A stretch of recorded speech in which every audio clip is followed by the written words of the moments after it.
It's time for Reese on the Radio. Dare I say it, the world's most hated.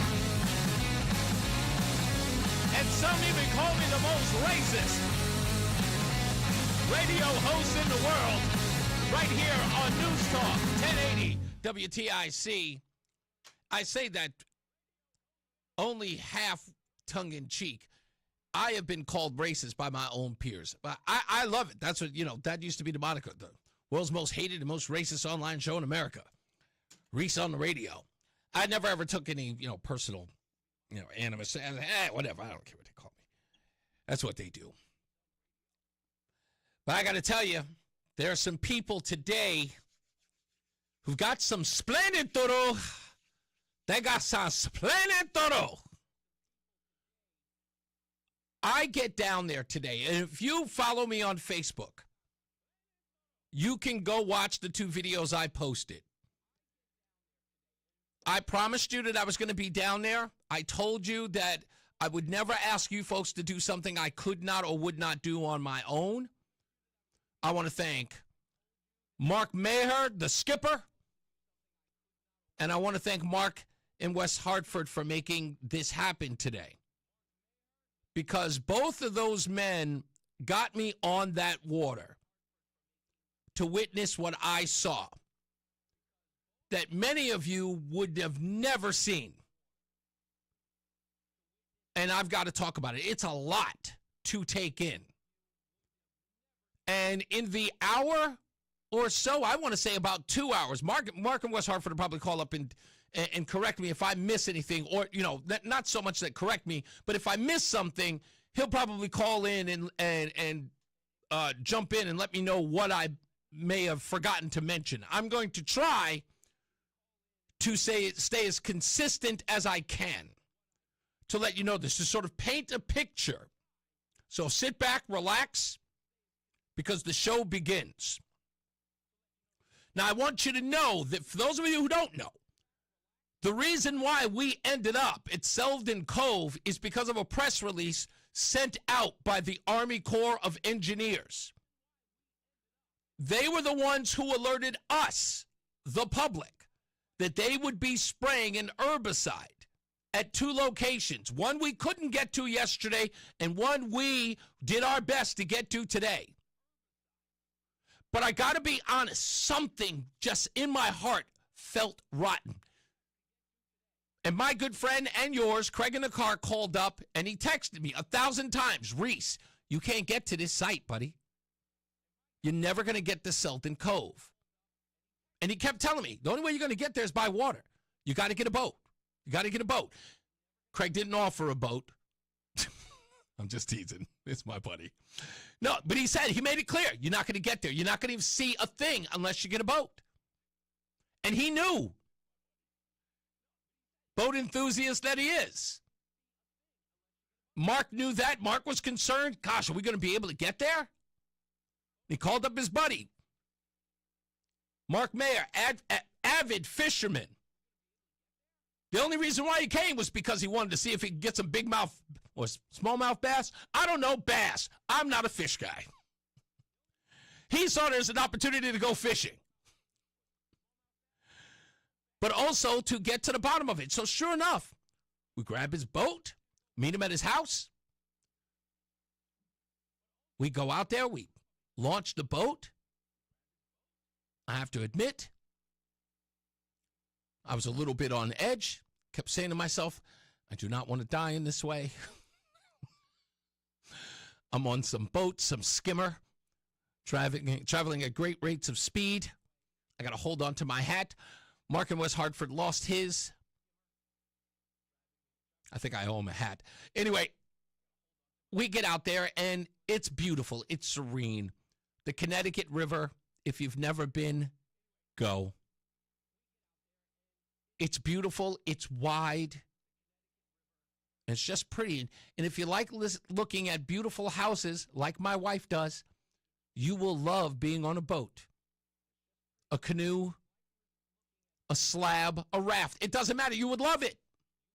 And I did. I enjoyed every bit of it. But I was there with a mission. Anyway, before we get to that part, let me explain. We get to the place where we're going to launch the boat, and we launch the boat, and we sit there. We wait. We know that this is the only place that the herbicide folks could launch their boats. We knew it. Mark had assured us that this was the place. This is Mark Mayer, the skipper.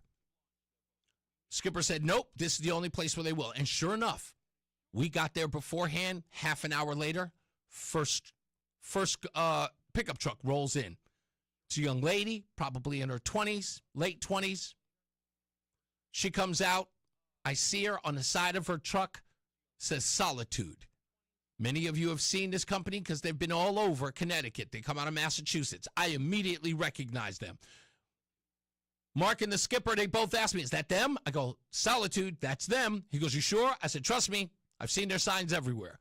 Walk up to the young lady, start asking her. She's immediately nervous. I'm wearing my WTIC, zip up so she can see the logo.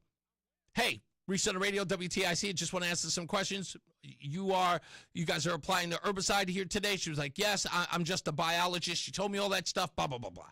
Just a biologist. I'm like, really? What do you do? Well, we're here to test the water after the herbicide is used. I said, do you know which herbicide you're using today? Is it Dequat? I don't know. I know I'm just here to test the water. Okay, found that fishy, but whatever. Couple other boats show up, and then the important boat arrives. It's a fan boat, like you see in the Everglades. Big giant fan in the back, that's why. He shows up. He's an older gentleman, about my age. I figure I walked in, maybe I'll get some more answers. Sure, he starts talking. I explain to him who I am. I tell him I'm not recording him. I just want to ask him, just talk to him. I'll gather everything in my head. I'll remember everything. We start talking. Hey, what are you guys doing here today? We're going to do some spraying of some herbicides. I'm like, oh, okay. I understand. You guys aren't using Dequat this time. What are you using? Well, we're using something called Aquathol. Aquathol K. Okay. Didn't want to say anything. I'm just like, okay, never heard of that one. I figured let me just ask some more questions. We'll look up Aquathol in a sec. We start asking, and as I start probing him, he's starting to get the impression that I might know what I'm talking about. He knows I work for WTIC, and he gets a little reticent. He starts talking about, look, I don't know. I'm just here, kind of hired gun. I'm like, no, don't worry about it, buddy. This is not an expose of you. You're not in any trouble. We really came here to talk to the Army Corps of Engineers. Are you meeting them here? Yeah, they're going to come here and supervise us, he says. I'm like, oh, okay. I said, are they coming to this site? They go, no. They're meeting us at the site. Now, I already know because the skipper, Mark at West Hartford, tell me that we've got a way to go. It's probably about 5, 6, 7 miles for us to get to where Selden Cove is. So once we start seeing more and more trucks show up, we don't see the Army Corps of Engineers, and then they start launching boats, the fan boat first. And once we know that, they start loading up the herbicide. Now, by now, I've stopped questioning everybody. We're looking up Aquathol K. Now, folks, we are in the state of Connecticut. And for those of you who have the means to do so, if you're not driving, don't text and drive. Do not search and drive. Don't worry, we've got you here. Those of you who are already looking it up, find out what it is, but that's not what I want you to focus on. What I want you to focus on is the part that really got me upset. And it should get plenty of people upset. Is that I wanted to know, oh, please don't tell me that I can't get any service in here. That's okay. We'll find it. It doesn't matter.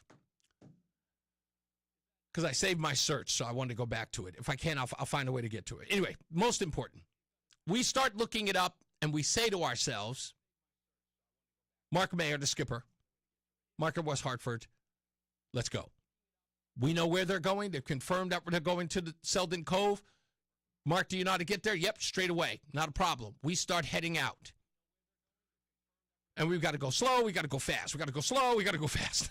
They can't have any waves in certain parts, so we get all the way out there. And it's beautiful. Again, like I said, I love the sights. Mark in West Hartford, you know that guy, he knows this place like the back of his hand, so he's pointing out every landmark around there. I'm getting a history lesson. Location, location, location. We finally get there, and it's quiet. The skipper starts casting. Because, again, no one's there. We're way ahead of them. We start going into the cove. And I notice something. Two things which start to make me question what all this is about. When you enter Selden Cove, Mark the skipper starts saying, I've got to put up my motor. And I can't remember what the name of the other motor is, but you got to use the smaller motor that's in front because it's shallow water. Now, in my head, in all of my research, shallow water means I'm going to see hydrilla everywhere. At least I thought I was, but I didn't. It was nowhere to be found. And we're no longer in the vast river, which is, again, very vast. From left to right, we're starting to go into the cove, which is kind of like, right by an island. It's very serene, but it's very small, very thin. We start going in there. I don't see hydrilla anywhere. I don't see hydrilla choking up the waterway there, which is where I would expect it since we're going into the place where they wish to do the herbicides. I'm not seeing it. And then we get in, and holy moly, folks, if you've never been there, it opens up. And you're in the cove, and the homes there are absolutely beautiful. They're up, one house is up on this like little hillside. Another house has got a driveway that goes all the way up with cement walls and stuff. It's stuff you see in Hollywood, in the Hollywood Hills. Every one of those homes is beautiful. But there's only one dock, maybe two. And the reason why they have to get rid of hydrilla is because it's choking up the waterway. But guess what I don't see in the shallow water? And when I say shallow water, I'm in the boat reading the instruments, which I didn't know how to read before Mark the skipper showed me how to do it, showed me how deep the water was. And in most cases, it would either be 6 feet deep. Another case, it was 2 feet deep. At one point, we're in the cove, it's 2 feet deep. And remember what I said about the reason why they're getting rid of hydrilla? It's choking up the waterway. And you would think inside this little cove, hydrilla should be floating on the top. It wasn't. Mark is out there casting, the skipper. He's out there casting, trying to catch some fish. And by the way, the fish were a-hopping. When I say hopping, they were like coming out of the water, saying, Mark, come get me. I'm over here. And Mark would cast over there, and with that weight that he was using, I think he knocked a few fish out. I'm not sure. I don't know what he's doing. I know nothing about that. But he's casting, and he's using his little small, motor because, again, it is shallow water. We're there at least 40 minutes before the fan boat shows up behind us. We're there before them. And only the fan boat arrives by himself. He gets there, and he's just sitting around waiting for folks, and we're thinking he's waiting for the Army Corps of Engineers. But no, the biologists show up, and one of his partners show up. And the other boats, the other guys that we saw who all showed up, the other scientists, because I spoke to them, they're all scientists, they weren't there. Just the fan boat and 2 other boats. 2 of them were scientists. The other guy in the other boat was his partner who's going to help him mix the solution and dump it into the waterways. We see the scientists, and the scientists aren't in the water. No. The scientists, they anchor up at one of the docks at a private home, climb up on the dock, and start walking the property of several people's homes. which would assume that somebody knew they were coming. Somebody knew that they were going to be there. But like I said, Solitude, the scientists were from Solitude.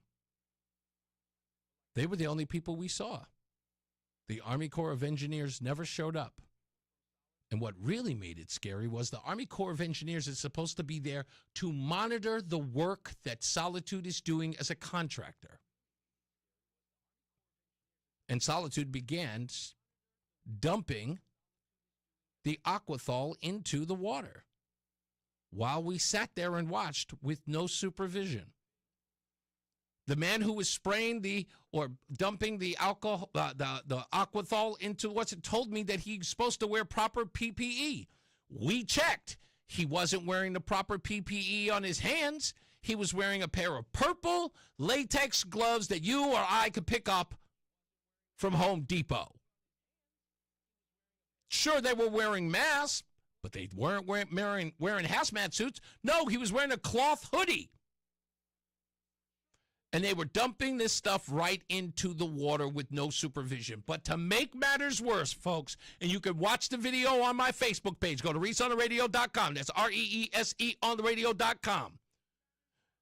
This mofo, before he started spraying, put the fan boat in gear and a whole box of the aquathol fell off the boat into the water. They told us that this thing was professional and on the up and up, and they were supervised. This thing was the Three Stooges at best. And there was no one there to supervise them at all. But when we come back, I'm going to tell you what I really think this is all about. I'm going to tell you what I really think all of this is about. Stand by. We'll be back. It's Reese on the Radio on WTIC News Talk 1080. We all hear the radio ads about the IRS. They tell you to be afraid, to be scared, and they try to frighten you into calling. I'm not here to do that. Tax Relief Advocates is different. TRA is here to tell you that if you owe money to the IRS, whether it's $5,000, $50,000, or $500,000, we have a solution. It doesn't matter if you're sitting in your car, at work, or with your kids. No matter where you are, call now. 800-575-6986. Don't lose hope. TRA can eliminate or reduce what you owe to the IRS. Generous programs are now available that can give you a fresh start. Our passion is taxes and helping individuals fix their IRS problems. We have over 1,000 5-star reviews on Google and an A+ with the Better Business Bureau. You don't need to be afraid of the IRS any longer. End your tax nightmare today by visiting us online at TRA.com or call 800-575-6986. That's 800-575-6986. Tax Relief Advocates. Real solutions for real people. Get a head start to your day with